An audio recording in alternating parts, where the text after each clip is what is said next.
আমাদের কোম্পানির সব শেয়ার ব্যাক করে নিতে হবে। সিম্পল। বাহ, দারুণ। নতুন আইডিয়া নাকি? মোহিত চুপ কর। তুমি কি ভাবো আমরা কোনোদিন এটা ভাবিনি? শান্ত হও। শিবম, আমাদের কাছে ফান্ড কোথায়? আমাকে 1 মিনিট দাও, শুধু 1 মিনিট ব্যাস।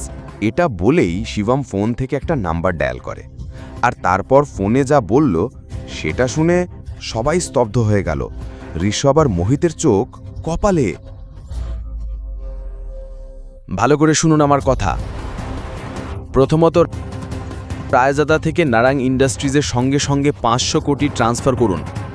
দ্বিতীয়ত, রায়জাদা গ্রুপ আর নারাং ইন্ডাস্ট্রিজের মধ্যে মার্জারের ঘোষণা দিন। আর হ্যাঁ, শেষ কথা, কাপুর ইন্ডাস্ট্রিজের সব শেয়ার সঙ্গে সঙ্গে কিনে নিন।